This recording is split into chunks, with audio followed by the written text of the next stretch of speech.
Ayan. Okay lang ba yung boses ko? Praise the Lord. Salamat sa kalakasan at kagalingan. No? So, nakaka-bless po talaga mula kanina sa pag-welcome. Welcome song pa lang. No? Pagbati natin sa ating mga kapatid. Tapos doon sa ating devotion. Sobra, no? Grabe ang Lord kumilos at doon din sa ating testimonies and praise and worship. No? Do we believe God has the best plans for us? Yes. Palakpakan natin ang Diyos. Praise the Lord. That is the good news. There is always hope. No? As we trust in God, there is always hope. Hindi namamatay yung pag-asa dahil buhay ang ating Diyos, mga kapatid.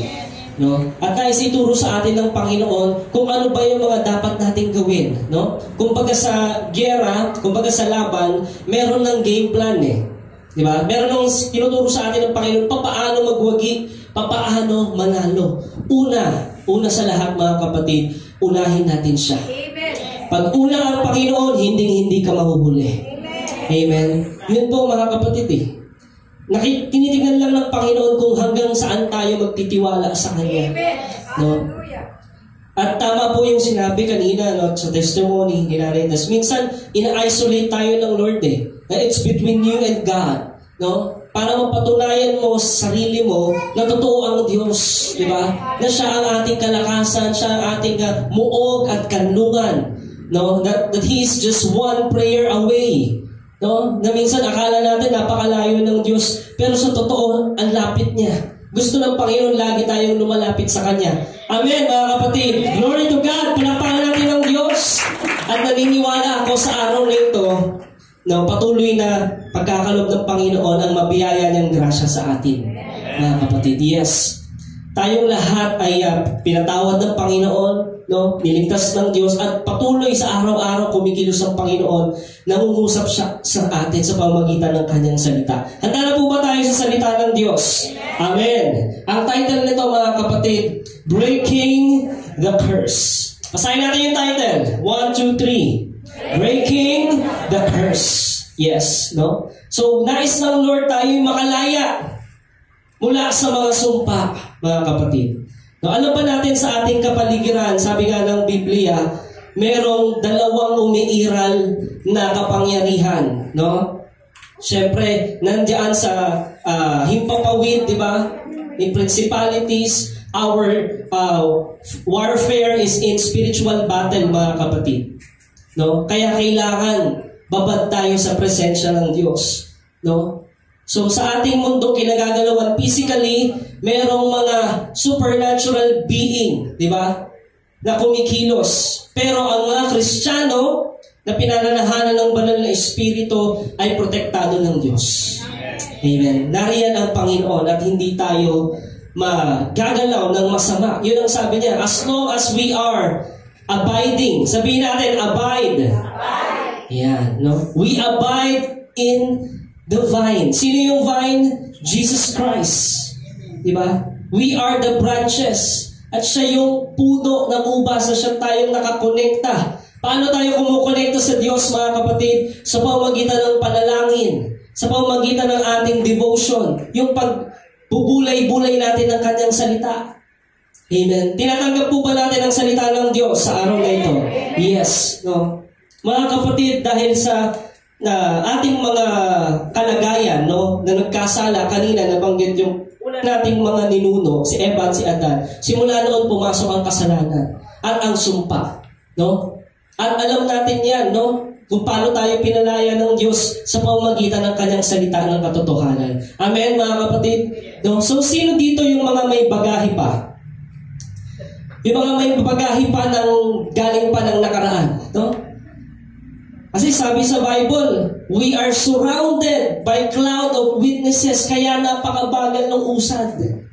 Kaya sabi ng Biblia, get rid of all bitterness. Diba? Sino dito yung may pait ng nakaraan? Na dala-dala mo pa rin hanggang ngayon. Diba? Baka pait ng nakaraan niya na yung kapatid mo, kaaway mo pa rin hanggang ngayon. Hindi pa kayo magkapatawaran.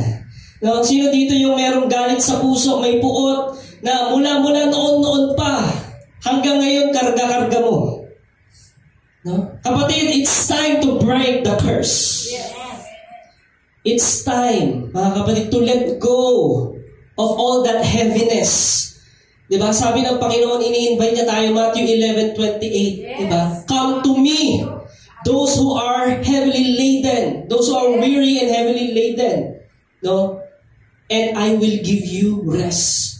Iniimbita tayo ng Panginoon sa kanyang presensya. No?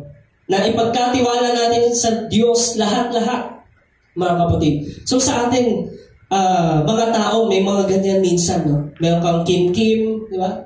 Na galit, na puot. Yung mga unnecessary baggage. Di ba? Ang dami mong dala-dala. Kaya hindi ka makapasok doon sa makipot na pintuan na kung saan pinapapasok tayo ng Diyos.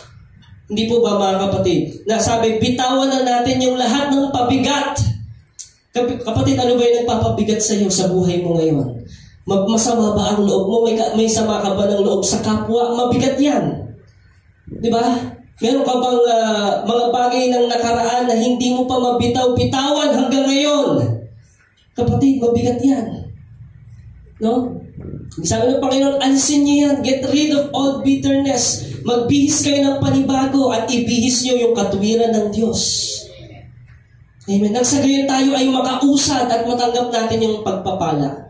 Alam niyo po kasi, mga kapatid, kaya nagkakaroon ng sumpa dahil sa mga bigat, di ba, na ating nararamdaman na ayaw nating ipagkatiwala sa Diyos. Amen. Naniniwala ba tayo God's way is the best? Amen. Naniniwala ba tayo God's will is the best? Yan. Diba? Sino bang mas matalino? Ikaw o ang Diyos? Diba? Sino ba ang higit na nakakaalam ng mas mabuti para sa buhay natin?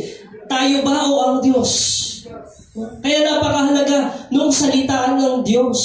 Gusto mong mangusap sa iyo ang Diyos? Paano mangungusap sa iyo ang Diyos kung nakasara ang Biblia mo? Hindi po ba? Paano mangungusap ang Diyos sa iyo kung hindi ka lumalapit sa Kanya sa panalangin? No? Napakalapit niya. Totoo yun. Biblical yun, mga kapatid. Nariyan lang palagi ang Panginoon. He's always waiting for you. No? Na ibigay sa Kanya, Lord, ito na po yung mga bigat. No? At actually sa Hebreo, yung ginamit na bigat doon, yung mga kasalanan din natin. No? Ipagkatiwala mo yung kasalanan mo sa Diyos, siya ang aayos nun. Amen. Amen? Makakatanggap ka ng kapatawaran at aayusin ng Panginoon yung kasalanang dala-dala mo. Dahil siya ang may kapangyarihang mag-alis ng kasalanan. He is the Lamb of God who takes away the sins of the world. Mga kapatid. So kung ano mang bigat yan, mula pa nung nakaraan, no? Na kapag magkikita kayo, siguro meron ka pang sama ng loob sa mga kamag-anak mo. Kapag magkakaroon ng family reunion, hindi nawawalan ng issue. Diba? Yung pamangkin laban doon sa tita, yung tita laban doon sa isang pamangkin, magpinsan, magkaaway, yung tita tapos yung nanay nung isang kamag-anak, magkaaway. Ang bigat nun, tama? At nagdudulot yun ng sumpa, mga kapatid, yung bigat na yun. And God is the God of order. He is the Prince of Peace. No, ang mga Kristiyano dapat makilala tayo sa pamumuhay ng mapayapa. Bakit? Kapag mapayapa tayo, mga kapatid, ang luwag ng langit na magbagsak ng blessing sa atin. Yes. Di po ba, mga kapatid? No? Payapa tayo, bakit? Ipinagkatiwala na natin sa Diyos ang lahat ng kabigatan sa buhay. Amen, mga kapatid. So, merong tinatawag na generational curse. Narinig niyo na yun, mga kapatid? No, generational curse. Yung nakuha mo pa doon sa mga ninunong mo, ipinamana sa iyo yung sumpa. Namana mo. Naniniwala ba tayo merong sinabi doon sa Bible? Exodus chapter 20 verse 5. Sabi doon, huwag mo silang yuyukuran ni sasambahin sapagkat akong si Yahweh na iyong Diyos ay mapanibughuing Diyos. Ang kasalanan ng mga magulang ay sinisingil ko sa kanilang mga anak hanggang sa 3 at 4 na salinlahi. Huwag kang magkaroon ng ibang Diyos. At hindi lang ito tinutukoy doon sa mga imahe o kung anumang mga nakikita natin. Pwede yung sarili mo ay Diyos mo. Pwede yung pera ay Diyos mo. Tama? Nabanggit ko last week, kung sino yung kumokontrol sa iyo, yun ang Diyos mo. Sino ba ang pinakamamahal mo, kapatid? Alam mo yan sa sarili mo eh. Diba? Kung sino yung pinakamamahal mo, yun ang kumukontrol sa iyo. Diba? Kung pinakamamahal mo ay pera, yung love of money, sabi, the love of money is the root of all evil. At kapag nag-ugat yung kasamaan sa iyo because of the love of money, anong matatamo natin? Curse. Kahit marami ka pang pera, wala kang, kumbaga, peace of mind. Amen? Curse yun eh. Grabe, hindi ka makahanap ng tulog sa gabi. Di po ba? You are emotionally down. Di ba? So matatawag ba natin na blessing financially yun kung ang health naman natin ay apektado? Hindi rin po, di ba? Ang gusto ng Panginoon yung total freedom. Di ba? Gusto ng Panginoon ibigay sa atin yung total provision that we are mentally healthy, emotionally healthy, spiritually healthy, kasama na nandun yung financially healthy. Gusto ba ng Lord yon? Yes. Pero may mga hadlang. Mga kapatid, sabihin mo sa katabi mo, may hadlang. Yan. At hindi ikaw yon. Yung katabi mo, hindi yan ang hadlang. Yan nga ang isa pa sa tutulong sa iyo. Sabi nga, di ba, tayong lahat ay magkakapatid, pamilya tayo ng Diyos, nagtutulungan. We carry each other's burden. Yung bigat ng isa, tulong-tulong tayo para mapagtagumpayan. Di ba? Para maalis yung bigat na yan, para maging magaan. At lalong-lalo na kung ipagkakatiwala natin sa kamay ng Diyos. Mga kapatid. At doon dadaloy yung pagpapala buhat sa Panginoon. No? Hindi lamang ang blessing, mga kapatid, uulitin ko, it's more than material things. Yan. Ang pinaka-blessing sa buhay natin ay ang the very presence of God, which is the Holy Spirit. No? Dahil kapag talagang nananahan sa atin, naghahari sa atin ang Espiritu ng Diyos, alam natin kung ano ang gagawin natin. Meron tayong focus.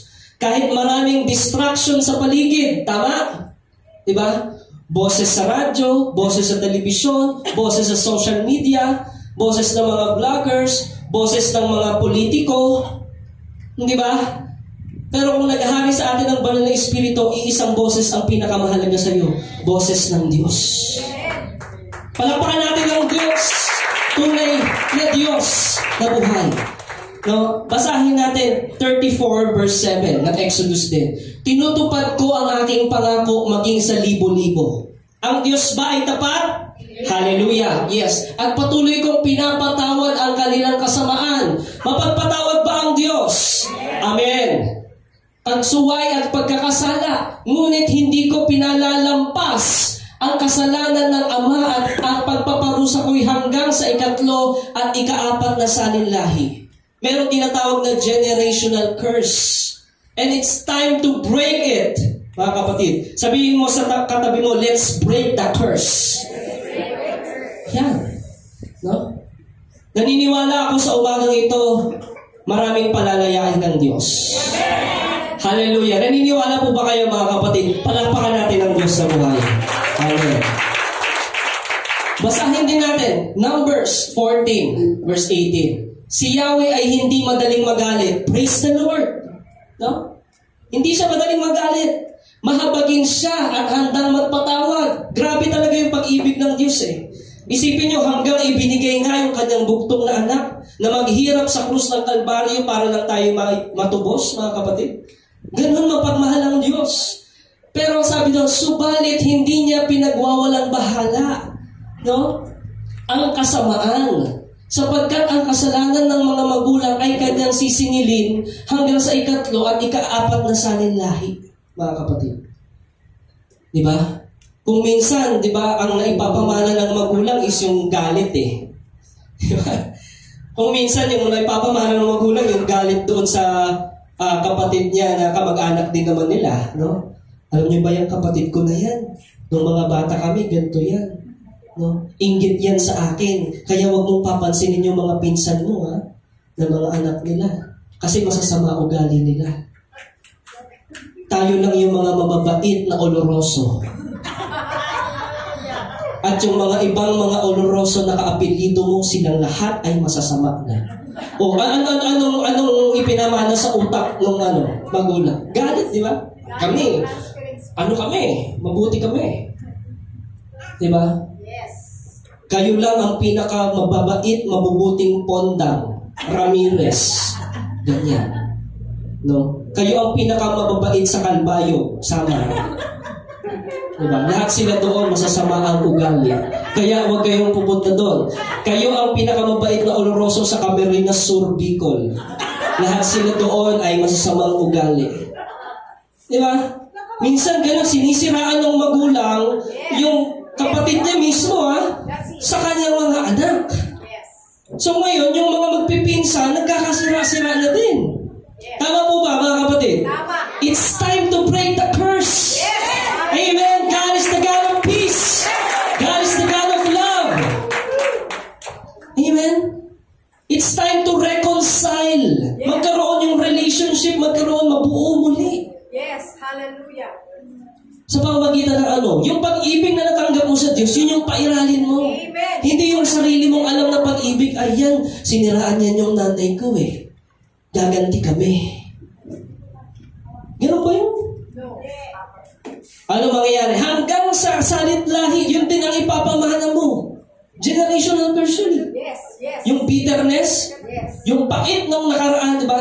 Yung pait nung 1922 hanggang 2024, dala-dala ng lahi nyo. No. It's time to break the curse. Yes. Amen. Diba? Yung pait nung 1800s, dala-dala mo 20th century. Bakit? Isinalin lang isinalin Hindi mo dapat, mga kapatid, mangyayari lang yung turning point na ma-break yung curse kapag talagang nakilala natin ang tunay na Diyos. Palakpakan natin ang tunay na Diyos. Siya'y mapagpatawad, siya'y mahabagin, siya'y mabiyaya. Diba? Ano nga ulit ibig sabihin ng grasya? Ang ibig sabihin ng grasya, hindi tayo karapat-dapat tumanggap nun, pero ibinigay. Yun ang ibig sabihin ng grasya. Mga kapatid, hindi natin deserve ang Panginoong Kristo. Di ba kasi makasalanan tayong lahat? Lahat nagkasala. Wala isang matuwid. Pero dahil mahal tayo ng Diyos, ibinigay niya maging kanyang buhay. At ang benepisyo ng pagkakabigay niya sa atin ng kanyang sariling buhay ay hindi lang buhay na walang hanggan. Kung hindi para palayain tayo sa lahat ng uri ng sumpa sa sanlibutan ito. Praise the Lord! Amen!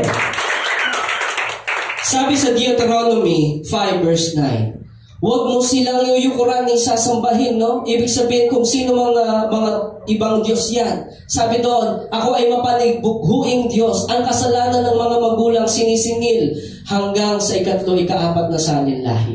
Mga kapatid. So, it's time to focus on the Lord Jesus Christ. Ito po mga kapatid, katotohanan, no? Alam naman natin, katotohanan, kadalasan masakit, no? Pero ang sinasabi po ng Biblia, nabanggit kanina sa prayer, John 14:6, ano yun? Sabi ni Jesus, I am the way, I am the truth, I am the life.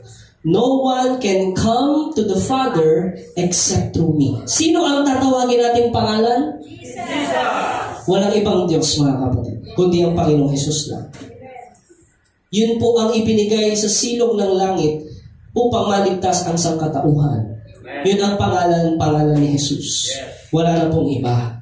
Kaya wag tayong magkaroon ng ibang Diyos. Hindi pera, hindi sarili mo, hindi kahit asawa mo, hindi yan ang Diyos mo. Diba? Hindi anak mo, hindi yung apo mo, hindi yung apo yung Diyos, ha? Mga kapatid, kasi uulitin ko, kung sino yung pinakamahal mo, yun ang kokontrol sa'yo. Diba? Kung may bisyo ka, yun ang pinakamahal mo, yun ang kokontrol sa'yo Amen? So let us identify, sino ba ang pinakamamahal ko, higit sa lahat? Ayan. No? So sa panalangin, nire-reveal yan ng Panginoon. Lord, i-reveal mo po sa akin kung meron po akong mga Diyos-Diyusan sa buhay ko. Diba? At doon, mangungusap ang Panginoon, i-reveal sa iyo, anak, yan, alisin mo yan, nakakahadlang yan. Amen? No?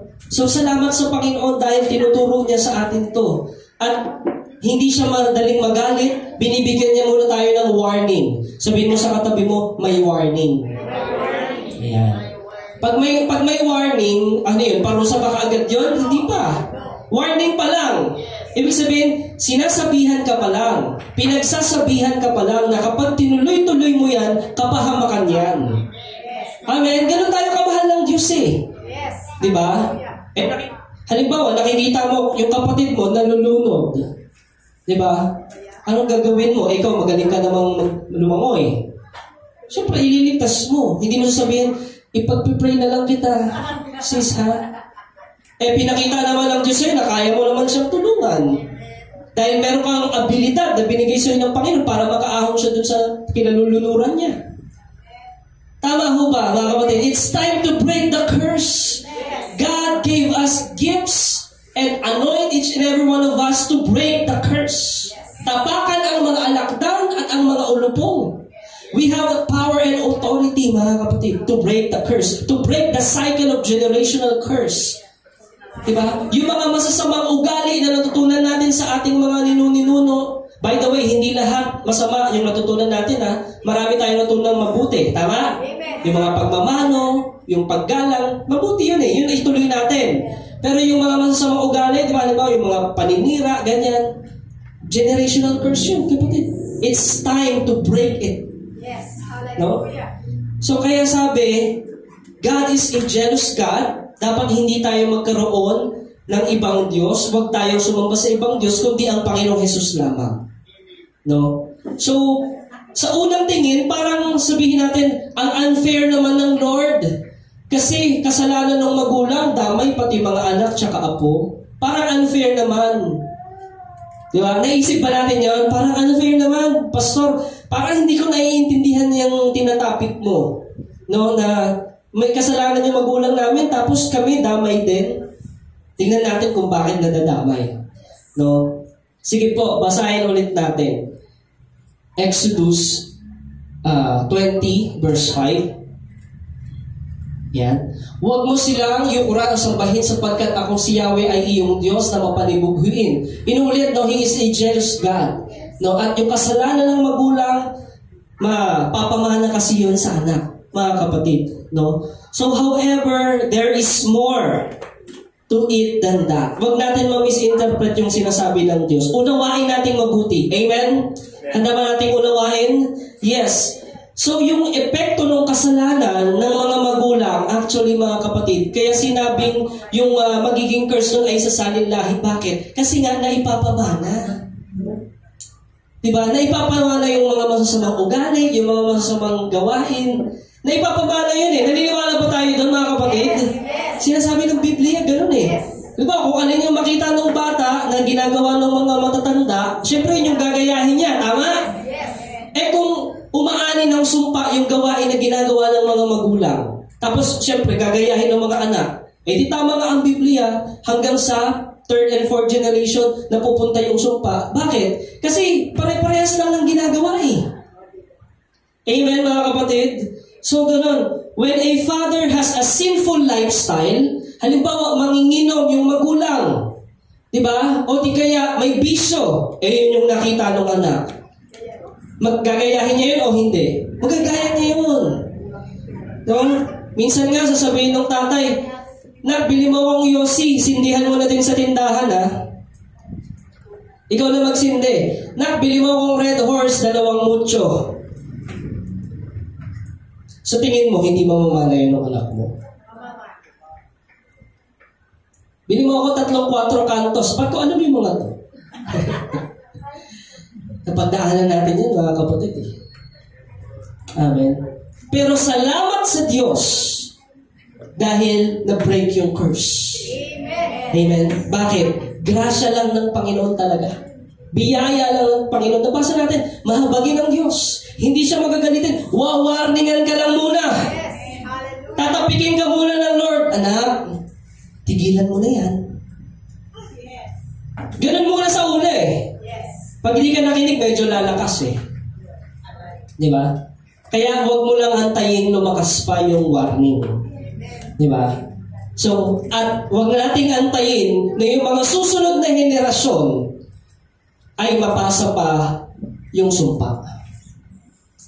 Let us break the curse today. Amen? mga kapatid. Kaya sabi, yung kasalanan ng magulang, dahil meron siyang lifestyle na makasalanan, yung kanyang mga anak ay likely to practice the same sinful lifestyle. No? The fact that the children will choose to repeat the sins of their fathers, no? Sa Jewish tinawag yun is targum. No? Ano ibig sabihin ng targum? It specified that this passage refers to ungodly parents.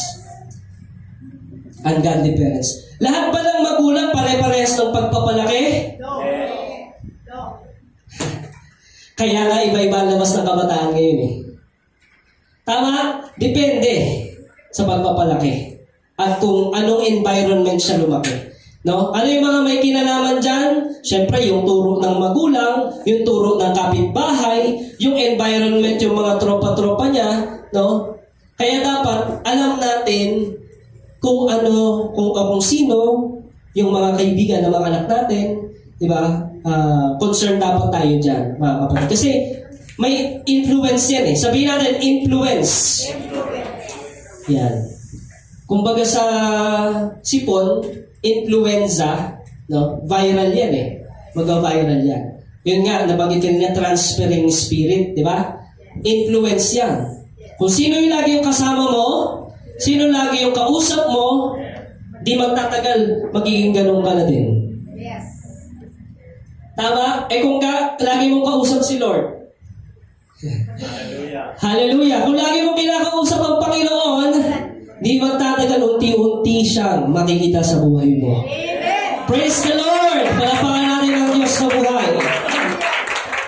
Ganun po yun eh. Depende kung sino lagi mong pinapasalamatan, kinakausap. No? Hindi naman masama yung meron kang maraming kaibigan. Hindi naman masama yun. Pero alam mo, piliin mo yung kaibigan mo. Sasamahan mo. Piliin mo yung pakikinggan mo. Piliin mo yung susundin mo. Pinaka-the best talaga na sundin, salita ng Diyos. Palapakan natin ang Diyos sa buhay. Nakakalungkot lang kung minsan wala tayong panahon sa salita ng Diyos. No? Ano ba yan? Ang tagal naman ni Pastor magdadaldal dyan. Or ni Sister, ganyan. No? Pero kapag kapag Netflix or telenovela, Korean novela, no, kahit magdamag yan. Papakinggan ko yan. Kahit Koreano kayo salita, kamsahamnida. Papanoorin niya yan kahit matagal yan. Pero pag salita ng Diyos, parang nabuboring, no? Pero yun ang pinakamahalaga, kapatid. Salita ng Diyos. Mas mahalaga pa sa salita ng presidente. Mas mahalaga pa sa salita ng kung sinong mataas na tao.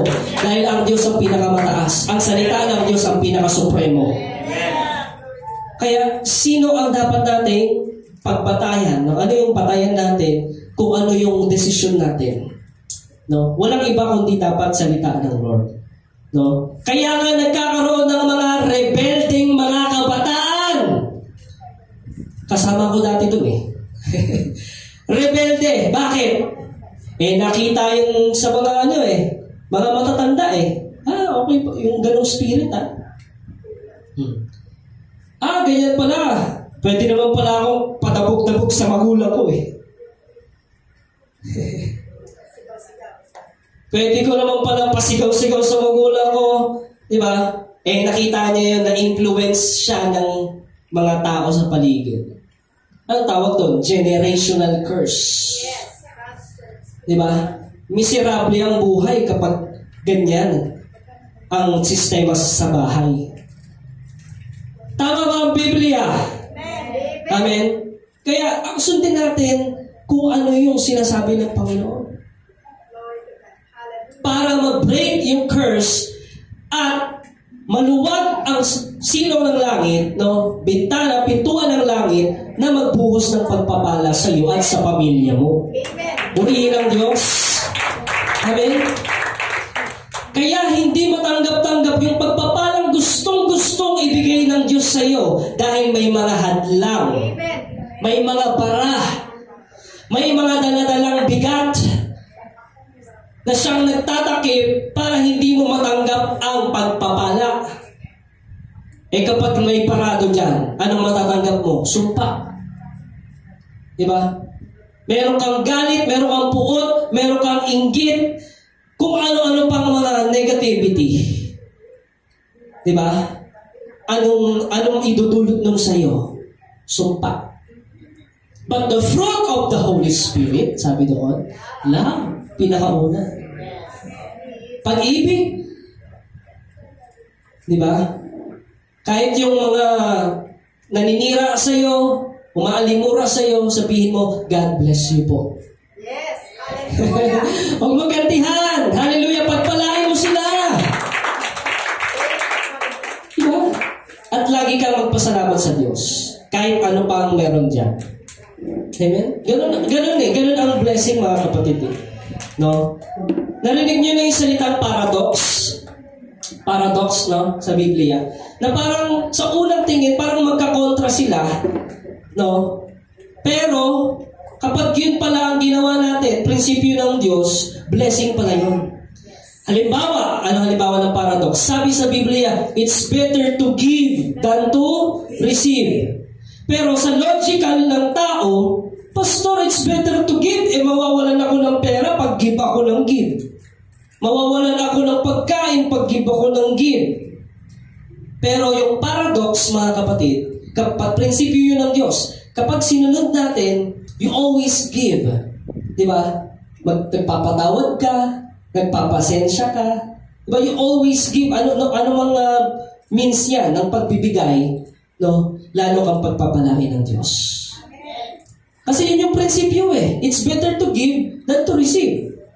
Pero sa utak mo, pag nag-give ka, mawawalan ka. Di ba yan ang logical ng tao? Pero sa batas, sa prinsipyo ng Diyos, pag nagbigay ka, lalo kang pagpapalain. Hindi ka mawawalan. Hindi ka mauubusan. Yun yung tinatawag na paradox. Kuha natin, mga kapatid.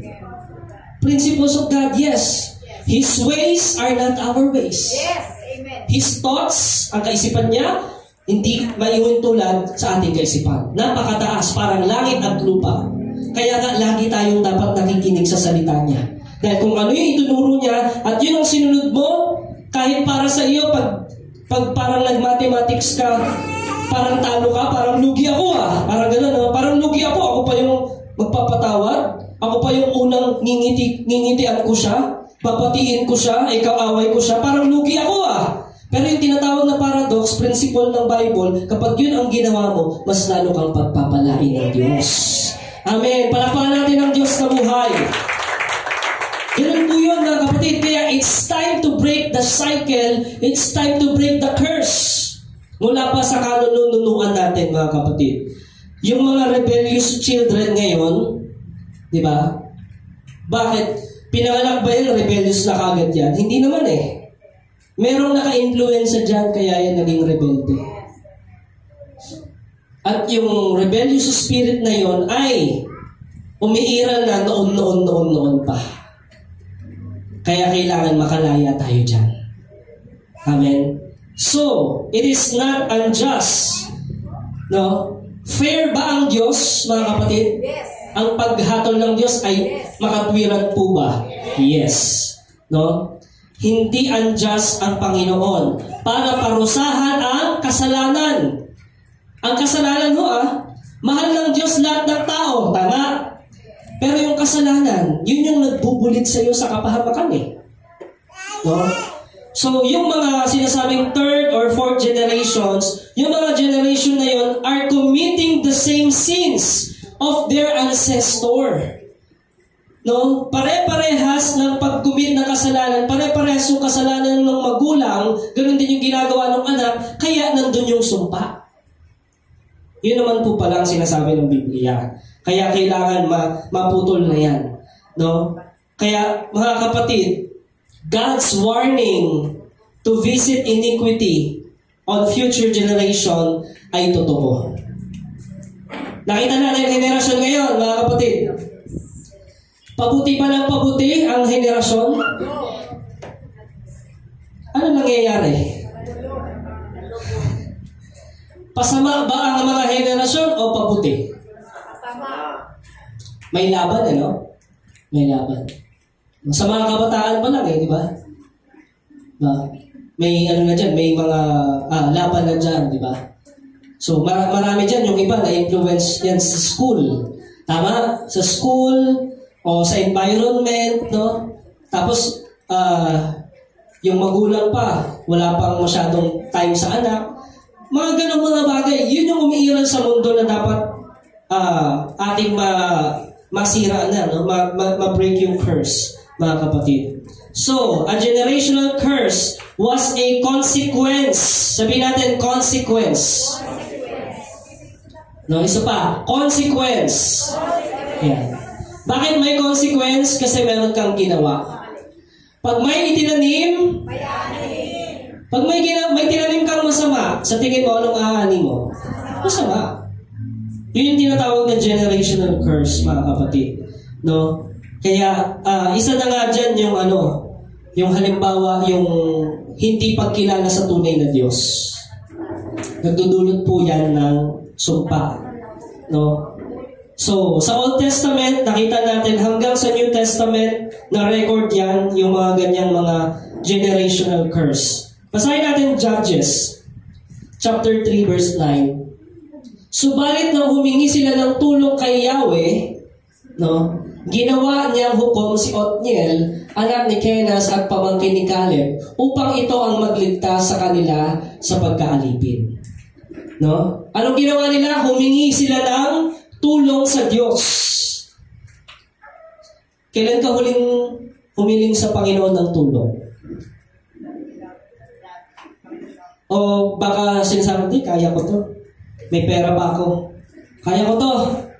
Kaya ko tong problema na to. Meron pang laman yung bank account ko eh. Doon ka ba nagtitiwala? No? O sa tao ka kaya nagtitiwala? Pero anong ginawa nila nung panahon ni Othniel? Humingi sila ng tulong sa Diyos. At dahil mabiyaya, mahabagin ng Diyos, anong ginawa ng Diyos? Tinulungan sila. Ganun naman ang Panginoon, mga kapatid eh. Tutulungan ka kaagad niya basta nakita niya sincero ka talagang nagsusumamo sa Kanya. Amen? Sabi lang, naligtas sila sa pagkaalipin. Hindi na sila alipin ng kanilang mga kaaway. 1 Samuel 12, verse 10 to 11. Pagkatapos dumaing sila kay Yahweh at kanilang sinabi, nagkasala kami sapagkat tinulikuran ka namin. Naglingkod kami kay Baal at kay Astaroth. Iligtas mo kami ngayon sa aming mga kaaway at maglilingkod kami sa iyo. At pinadala sa kanila ni Yahweh sina Gideon, Barak, Jepte at Samuel. Iniligtas nila kayo at pinangalagaan laban sa inyong mga kaaway. Kaya't mapayapa kayong nakapabuhay. Gumamit ang Diyos ng mga tao. Pwede bang gamitin, yung katabi mo, pwedeng gamitin niya ng Diyos para mapalaya ka? Yes, pagpapala yan eh. Ang kapatiran sa Panginoon, pagpapala po yan. Mga kapatid, no? Gagamitin ng Diyos ang kanyang mga anak para makalaya yung ibang mga tao sa pagkaalipin, sa pagkapahirap. Amen. So, lahat po yun, gagamit ang Lord, di ba, ng mga tao. Kahit nga uwak, kayang gamitin ng Diyos eh. Alam niyo ba yun sa panahon ni Elias? Praise the Lord! Palapakan natin ang Panginoon. Anong pagkakaalam natin sa uwak? Yung uwak, scavenger yan. Pag sinabing scavenger, hindi yan talaga, kumbaga, tumutulong. Diba? Yung klase ng ibon yung uwak, nag-aabang lang yan ng kung ano. Scavenger niya eh. Nakaagaw yan ng pagkain, ng mga ganyan. Pero nung panahon ni Elias, ginamit ng Diyos pati yung uwak. Para mapakain si Elias. Si Elijah. Diba? So nagkaroon ng tagtuyot dahil nga nanalangin si Elijah. No? Dahil sa kasama ng tao. Nagkaroon ng tagtuyot sa buong lupain. Pero si Elijah, meron pa rin pagkain. No? Sabi pa nga sa Biblia, wala pa akong nakitang anak ng Diyos na namamalimos ng tinapay. Praise the Lord! Dahil bibigyan ng Diyos ng abilidad, diskarte, karunungan at wisdom ang kanyang anak para hindi siya mamalimos ng tinapay. Amen? Yan ang sabi sa Biblia. I've never seen a righteous man forsaken. Walang pinabayaan ang Diyos na matuwid na tao na nagtitiwala sa Kanya. Tandaan niyo yan, mga kapatid. Ngayon, kung nagtitiwala ka sa Panginoon, hindi ka mapapabayaan. Purihin ang Diyos. Palapahan natin ang Diyos na buhay.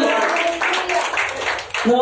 Bibigyan ka niya ng tamang mga kasama. Ayan. Ayan o, ibinigay si Gideon, ibinigay si Barak, ibinigay si Jepte, Samuel, at nagkaroon ng pagkalaya. No? Katulad niyan, ibinigay tayo sa isa't isa. Tingnan mo yung katabi mo. Bigayan ng Diyos. Sabihin mo, bigay ka sa akin ng Diyos. Huwag mo sasabihin hulog ng langit, ha? Iba yun. Iba yun. Diba? Huwag mo sabihin sa katabi mo, hulog ka ng langit. Iba yun. Kasi iba yung nahulog mo lang sa langit, si Satanas yun. Diba? Iba yun. Ang sabihin mo sa katabi mo, ibinigay ka sa akin ng Diyos. Praise the Lord! Amen! Tayo sa isa't isa, mga kapatid, binigay tayo ng Diyos sa isa't isa. No? Para tulungan, pagpalain ng isa't isa, para mahalin ng isa't isa gaya ng pag-ibig ng Diyos. No? Para sabihin sa kapatid natin, kung nakikita natin napapariwarangan, anak, itigil mo yan. Di ba? Kapatid, itigil mo yan dahil kapahamakan yan, sabi sa salita ng Diyos. No? At ang sagay, matutulungan natin yung pamilya, yung kapatid, at ang sagay, magkakaroon ng pagpapala at kalayaan sa kanilang sambahayan. Praise the Lord! Salamat sa Panginoon, mga kapatid. Dahil lang talaga yun sa biyaya eh. Wala nang iba. Di ba? So, ganoon po yun. Yes, God promised to visit Israel's sin upon the 3rd and 4th generation. Di ba? Sabi nga Exodus chapter 20 verse 6, ngunit pinadarama ko ang aking pag-ibig sa libo-libong salinlahi ng mga umiibig sa akin at tumutupad sa aking mga kautusan. Obedience talaga eh. Amen. Kapag sumunod ka sa Panginoon, lagi kang humihingi ng tulong sa Kanya, lagi kang nagtitiwala sa Kanya, ano ang madarama mo? Pag-ibig ng Diyos. No? Ayan po ang sabi oh. At hanggang sa mga anak mo, hanggang sa mga apo mo, maipapasa yun, maipapamana yung pag-ibig na yun. Ano ang legasiya nating maiiwan? Mga kapatid, kapag nawala na tayo dito sa mundo at yung mga susunod na henerasyon naman ang mga tatayo dito, ano ang legasiya nating maiiwan? Ano ang turo natin sa kanila? Diba? Sino ang ituturo natin na pagkatiwalaan nila? Sino ang ituturo natin na siyang lapitan nila? Na siyang talagang purihin nila? Sino ang ituturo natin? Wala tayong ibang sasabihin pangalan, kundi pangalan ng Panginoong Jesus. Amen. Yun ang ituro natin sa ating mga kabataan. Matuto silang lumapit sa Panginoon. At kapatid, bilang ako, magulang na din. No? Tayo mga magulang, ituro natin sa ating mga anak, mga apo, kapag yan natutong magtiwala sa Diyos, kailanman ay hindi yan mapapahamak. Hindi mo kailangang mag-alala, hindi mo kailangang mangamba. Ang kailangan mong gawin, turuan sila at ipakilala mo si Jesus sa buhay nila. Amen? At hindi sila mapapahamak dahil andun ang patnubay at gabay ng Diyos. Yan ang pinakamatindi at pinakamahalagang legasiya na maiiwan natin. Let us break the curse, mga kapatid. No?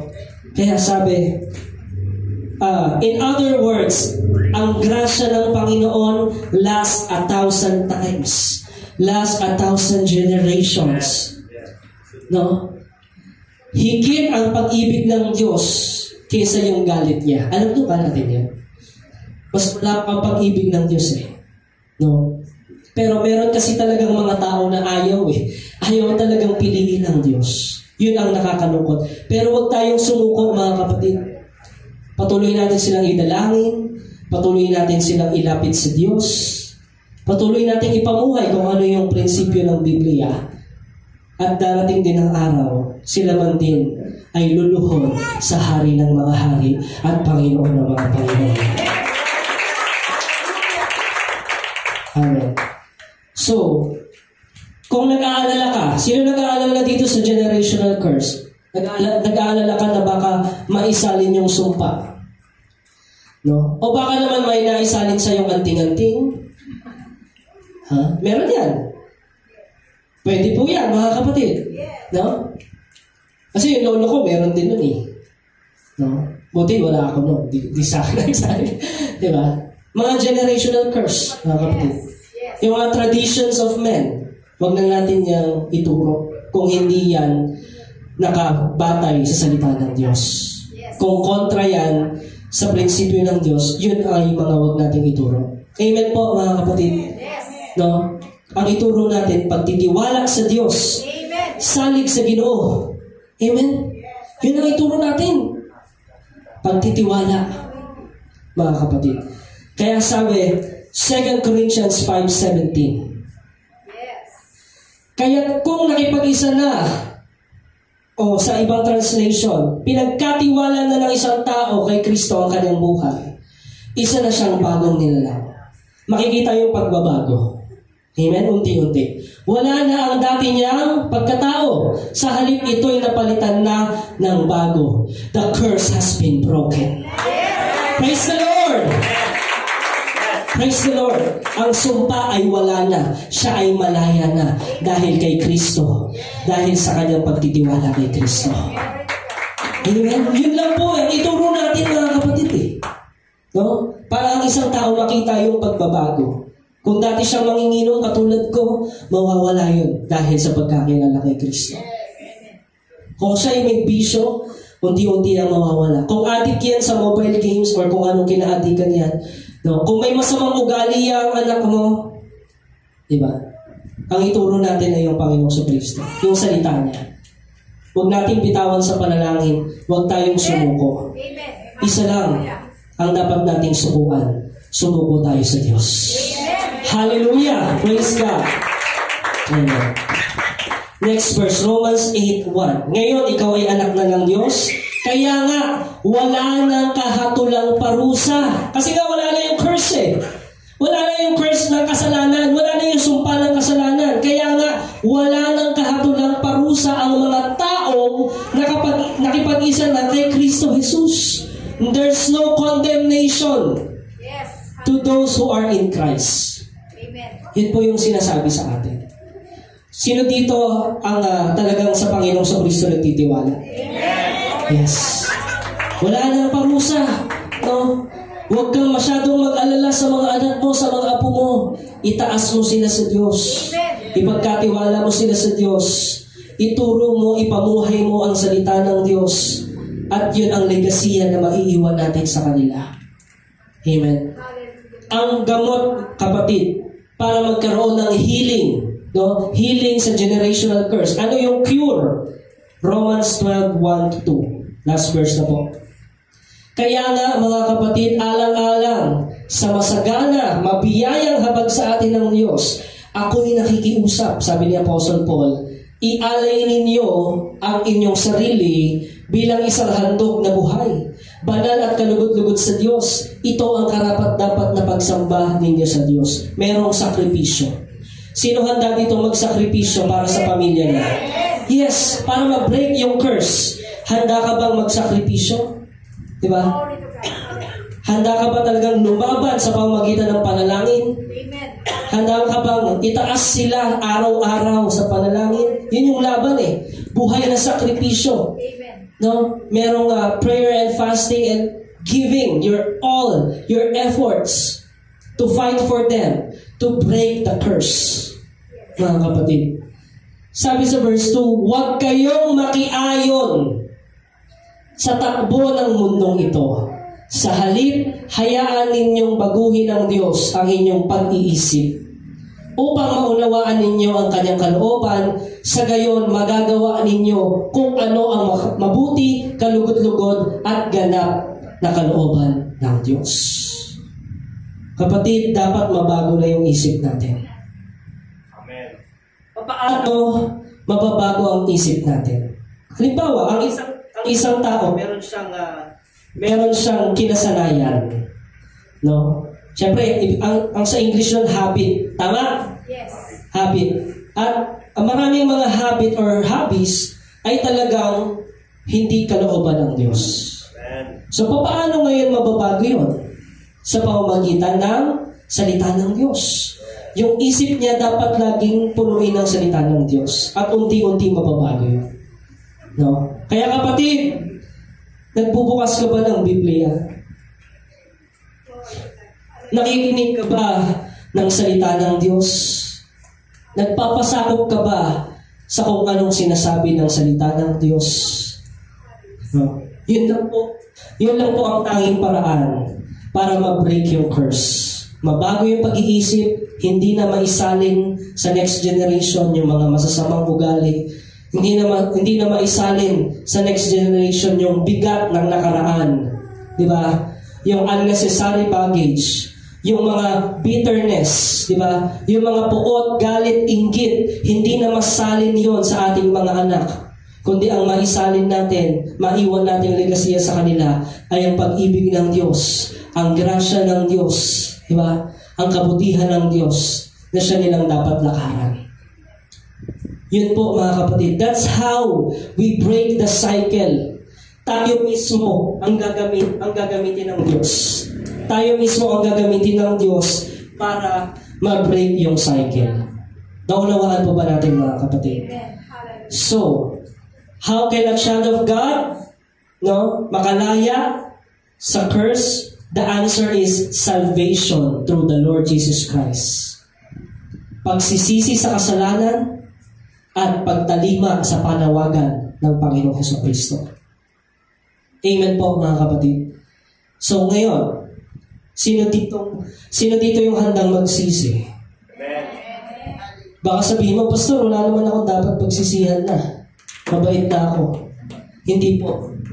Ang pagsisisi, hindi yan one time, big time. Repentance is a lifestyle. Ang pagsisisi ay lifestyle. Buhay natin yan. Ang buhay Kristiyano ay buhay ng pagsisisi sa kasalanan at pagtitiwala sa Diyos na buhay. Yun ang ating buhay Kristiyano. Amen po mga kapatid. So yun ang ating gawin, ang ating ituro, at upang sa gayon, mawala ang curse at matanggap natin ang great blessing from the Lord. Palakpakan po natin ang Diyos na buhay. Amen! Amen. Inaanyayahan ko po tayong lahat ay tumayo. Tayo po ay mananalangin sa ito.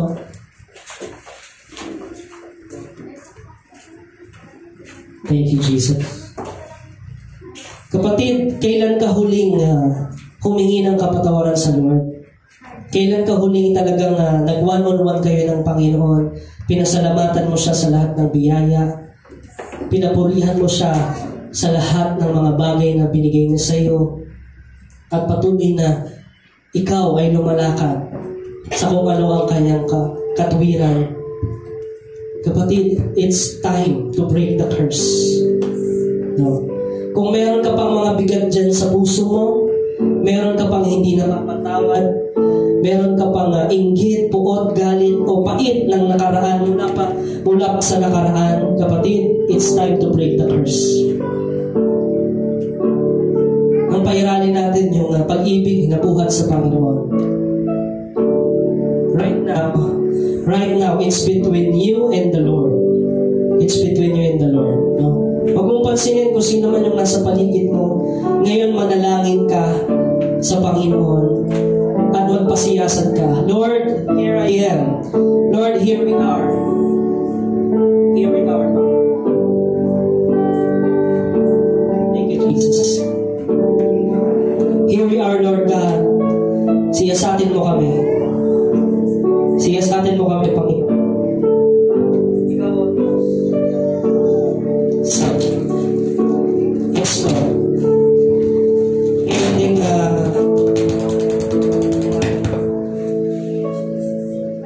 sound check. Thank you. Sige po, tayo patuloy na manatili sa presensya ng Panginoon. Lord, narito muli kami, Panginoon.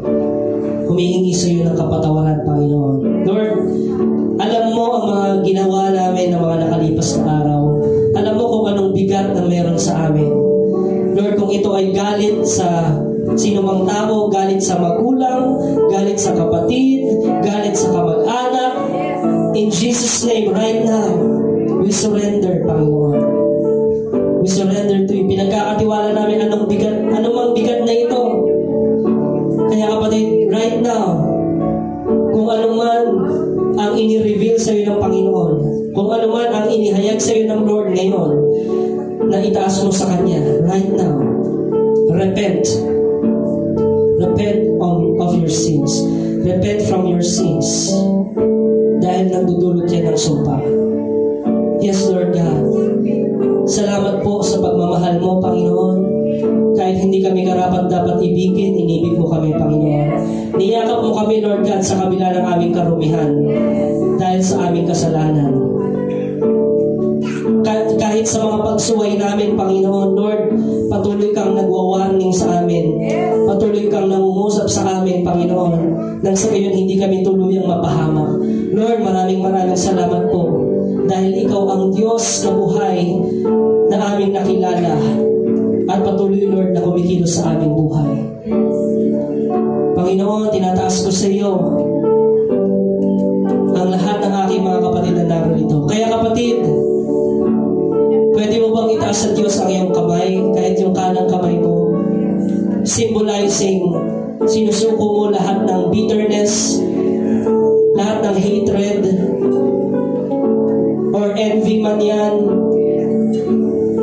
lahat-lahat ng puot at galit, right now, in Jesus' name, surrender it to God. Ipagkatiwala mo yun sa Panginoon. This time, let's break generational curse. Lord, have your way sa aking character development, Panginoon. Lord, yung aking character, Lord, yan ikaw ang mag-mold, Panginoon, by the power of your Holy Spirit. Make this prayer, church, surrender to God na siya ang maghari sa iyo at hindi ang iyong sarili. Kaya kapatid, kung tunay kang nagsisi, mararanasan mo ang pagpapala at pag-ibig ng Diyos at makakausad ka ng maayos sa iyong buhay. Magkakaroon ka ng maayos na tulog, maayos na pamamahinga sa presensya ng Panginoon. Magkakaroon ka ng peace of mind. Magkakaroon ka ng peace in your hearts. Magkakaroon ka ng understanding. Magkakaroon ka ng wisdom. The fear of the Lord is the beginning of wisdom. Ang pagkatakot at pagtitiwala sa Diyos ay simula ng tagumpay sa buhay. Kaya kapatid, right now is the best time for you to trust in God. Right now is the best time, is the perfect time to break the curse. Sige kapatid, pwede mong sabihin yan sa Panginoon.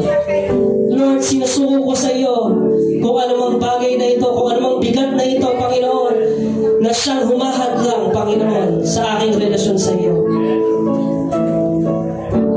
The Lord is saying right now, you are my child. You are forgiven. You are loved. The Lord is saying to you, you are precious in His Son. Kaya kapatid, it's time to break the curse. It's time to trust in God.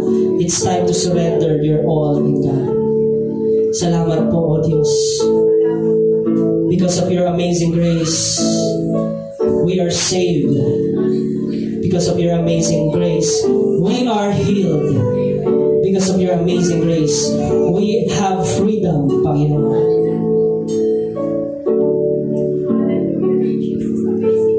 Thank you, Jesus. We sing.